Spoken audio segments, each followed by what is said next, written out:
Hi friends, welcome back to my channel. Interesting వీడియోల కోసం నా ఛానల్ను సబ్స్క్రైబ్ చేసుకోండి. నాకు రోజు వాకింగ్ చేసే అలవాటు ఉంది.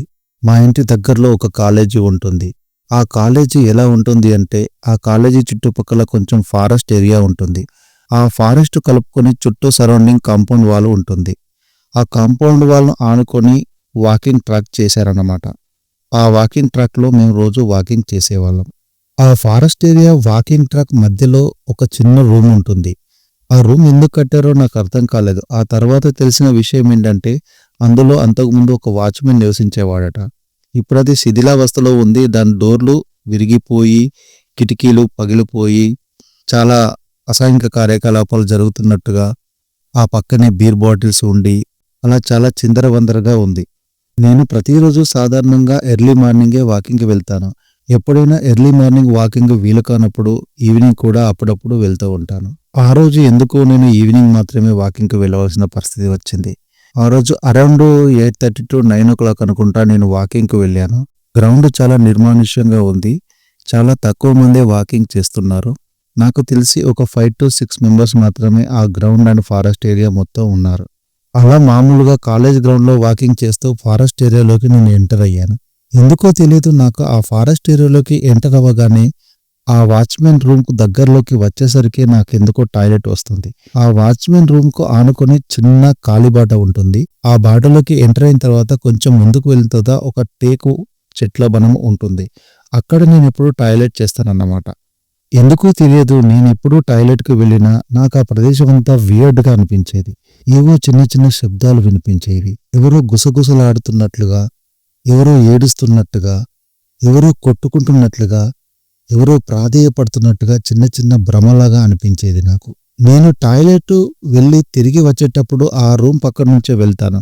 ఆ రూమ్ దగ్గరికి వచ్చేసరికి ఆ రూమ్లో నుంచి ఏదో శబ్దాలు వినిపించినట్లుగా ఒక రకమైన ఫీలింగ్ నాకు వచ్చేది.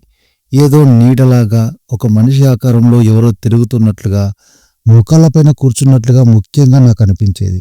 టాయిలెట్ వెళ్ళిన తర్వాత గబగబా ఆ ప్రదేశం నుంచి వచ్చేవాడిని. మళ్ళీ తెల్లారి కూడా ఈవినింగ్ వాకింగ్కి వెళ్ళవలసిన పరిస్థితి ఏర్పడింది.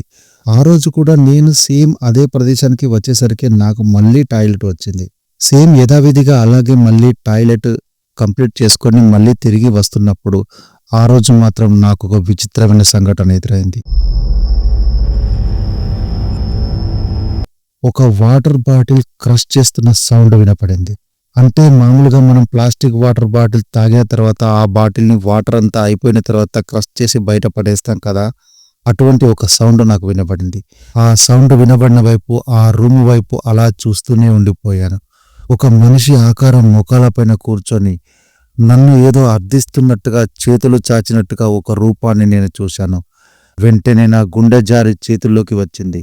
నా ఒళ్ళంతా చెమటలు పట్టాయి. అక్కడి నుంచి వెంటనే నేను పరిగెత్తాను. ఇక ఆ తర్వాత అటువైపు వెళ్ళడమే మానేశాను. కొద్ది రోజులు వాకింగ్ వెళ్ళాలంటే భయమేసి ఆ తర్వాత అసలు నేను వాకింగ్ వెళ్ళడమే మానేశాను. ఒకరోజు నా స్నేహితుడు బలవంతం పైన, ఏంట్రా నువ్వు అసలు రావట్లేదు, ఏంటి ఏమైనా ప్రాబ్లమా అని అడిగాడు. లేదురా, నేను జిమ్కి వెళ్తున్నాను అని అబద్ధం చెప్పాను. ఆ తర్వాత ఆ స్నేహితుడు మళ్ళీ మళ్ళీ నన్ను బలవంతం చేయడం మొదలుపెట్టాడు. వాకింగ్కు రమ్మని. సరే పర్లేదని ఒకరోజు వాకింగ్కు వెళ్ళాను. కానీ ఆ రూమ్ వైపు వెళ్ళడానికి మాత్రం ఇష్టపడలేదు. ఆ తర్వాత కొన్ని రోజులకు మా స్నేహితుడు కూడా రాలేదు. ఒకరోజు నేను మళ్ళీ ఒంటరిగానే వెళ్ళవలసిన పరిస్థితి ఏర్పడింది. ఆ రోజు వెళ్ళినప్పుడు ఆ కాలేజీ వాచ్మెన్ ఒక ముసలాయన ఉన్నాడు. ఆ ముసలాయనతో మెల్లగా మాట కలిపాను. ఏంటి పెద్దాయనా, ఎలా ఉన్నావు, బాగున్నావా, నీకు సాలరీ ఎంత ఇస్తున్నారు, పిల్లలు ఎందరు వంటి విషయాలు అడగడం మొదలుపెట్టాను. ఈ మాటల మధ్యలో మెల్లగా ఆ రూమ్ గురించి ఆరా తీయాలని నా ఉద్దేశం. అలా మాట్లాడుతూ మెల్లగా ఆ వెనకాల రూమ్ గురించి మెల్లగా అడగడం మొదలుపెట్టాను. అప్పుడు ఆ పెద్దయిన నాకు చెప్పిన విషయం తెలిసిన తర్వాత నా ఒళ్ళు చలజరించింది. నా గుండె వేగంగా కొట్టుకోవడం మొదలుపెట్టింది. ఎంతలా అంటే నా గుండె కొట్టుకునే సౌండ్ నాకు బయటకు వినిపించింది. ఆ పెద్దయిన చెప్పిన విషయం ఏంటంటే, ఆ ఇంట్లో కొత్తగా పెళ్ళైన బీహార్ జంట ఉండేవారంట. ఈ పెద్దాయన కంటే ముందు 5 సంవత్సరాలకు పూర్వం ఒక జంట ఆ రూమ్లో నివసించేవారంట. సెక్యూరిటీ విషయాలు చూసుకునేవారంట.